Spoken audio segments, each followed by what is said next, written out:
क्या आपने कभी ऐसा सपना देखा है जो नींद टूटने के बाद भी दिल से ना जाए? एक राजा हर रात डर से कांप जाता था क्योंकि उसके सपने में उसके स्वर्गवासी पिता आग की लपटों में जलते हुए दिखाई देते और दूर से एक ही बात कहते, बेटा मुझे इस दर्द से आज़ाद करो अभी। लेकिन सवाल यह था, एक मृत व्यक्ति को मुक्ति कैसे मिले? और जब राजा ने इस रहस्य का उत्तर जाना तो उसकी जिंदगी ही बदल गई। कहानी शुरू होती है प्राचीन समय के एक महान राजा विखानस से। एक ऐसा राजा जो दयालु था, धर्मप्रिय था, पर फिर भी उसके मन में एक अजीब सी बेचैनी बसती जा रही थी। हर रात वो एक सपना देखता, उसके स्वर्गवासी पिता आग की लपटों में घिरे दूर से पुकारते हुए, बेटा मुझे इस दुख से मुक्ति दिलाओ। राजा हर सुबह डर के साथ उठता। एक दिन वो सहन नहीं कर पाया और दौड़ पड़ा महर्षि पराशर के आश्रम की ओर।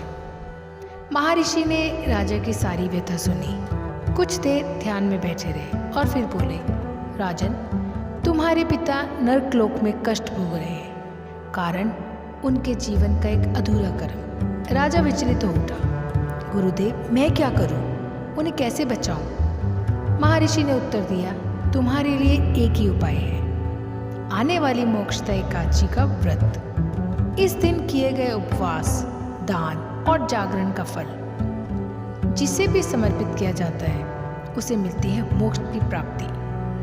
राजा के भीतर आशा की किरण जग उठी। मोक्षदा एकादशी का दिन आया।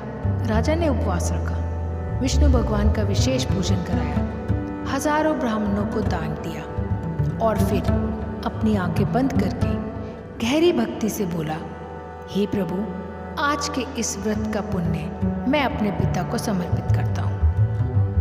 मंदिर में जैसे दिव्य प्रकाश फैल गया, चारों तरफ एक अनजानी पवित्र सुगंध और अचानक आकाश से एक प्रकाश पुंज उतरा।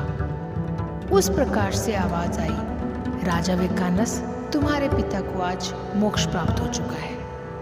और राजा ने एक क्षण के लिए देखा, उसके पिता आनंद के प्रकाश में लीन, शांत, मुक्त और प्रसन्न मुस्कुराते हुए राजा के आंसू बह निकले, पर इस बार दुख के नहीं, कृतज्ञता के। मोक्षदा एकादशी का नाम ही बताता है कि ये दिन देता है मोक्ष, मुक्ति और पापों से छुटकारा। इस एक व्रत का फल सैकड़ों यज्ञों और दानों से भी अधिक बताया गया है। जो भी भक्त सच्चे मन से व्रत रखता है, विष्णु भगवान की पूजा करता है और रात को जागरण करता है, उसे मिलता है पापों का विनाश और परिवार की रक्षा।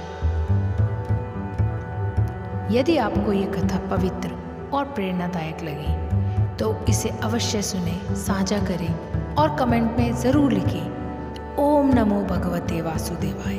भगवान विष्णु आप पर अपनी कृपा बनाए रखें। ओम नमो भगवते वासुदेवाय।